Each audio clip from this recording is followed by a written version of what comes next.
Welcome to Empowerment Plus, brought to you by House on the Rock, the Gateway, Johannesburg. Here is your host, Pastor Jimmy Ben. Hello friends, I would like to share a word with you that I believe is very, very relevant for today. I title it, Decisions Determine Destiny. In other way to apply it is, your decisions determine your destination in life. I would like to use a man called Lot, a nephew of Abraham in the Bible. God had called Abraham and asked him to go out of his own country to start a new nation. And he went along with his nephew Lot. And the Bible tells us in Genesis chapter 13, and Lot also went with Abraham, had flocks and herds and tents, and the land was not able to bear them, that they might dwell together, for their substance was great, so that they could not dwell together. Now what the Bible is saying is that a time came where both Abraham and Lot were so blessed that Abraham recommended that they parted ways simply because of the economic blessing God had brought upon them. And then Lot was put in a position where he had to take a decision. And the Bible says he looked around and he saw the land of Sodom and Gomorrah, and it looked very green, very promising, very powerful, and he decided to choose that part of the land.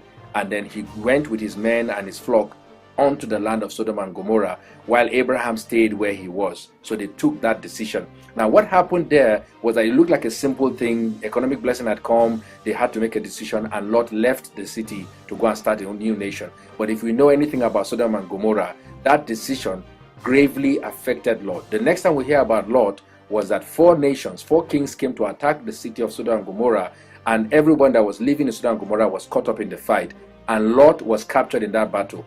Abraham had to raise 318 people trained in his house to go and rescue his nephew from this decision that he had taken. So after that, the next time we hear about Lot is also this time around God coming down to judge the city of Sodom and Gomorrah, or the nation of Sodom and Gomorrah, and God sending two angels to judge the nation of Sodom and Gomorrah. And in this case, Lot was now forced to make a decision because the angels came and took him out of Sodom and Gomorrah, which was destroyed.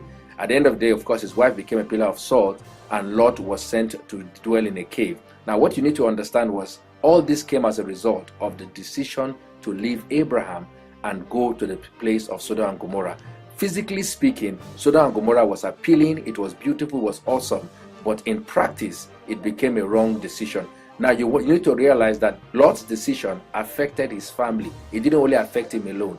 And what we hear about Lot after he left Abraham were always negative things that were happening. And that is why you need to be careful on decisions you make concerning your geography and concerning the people you connect yourself with. His decision to leave his uncle Abraham proved to be a very negative decision that he made. And down the line, we saw it in evidence. And what is very painful about the incident was that Lot never decided to come back to his uncle. Even after he lost the possession that made him to leave Abraham, he didn't decide to come back to Abraham. He lost everything in Sodom and Gomorrah. You need to remember, he lost everything except his family and his own life. Nothing came out of Sodom and Gomorrah of his possession that made him to go to Sodom in the first place. So my question is, if he had lost everything in Sodom and Gomorrah, why didn't he go back to Abraham? Maybe he was too proud to admit that he had made a mistake, or maybe at this time things have already happened, too many things have happened between them, and he felt it was not necessary to go back and start all over. But the Bible says he went back and started living in a cave, and in that cave his two daughters took decisions. What happened?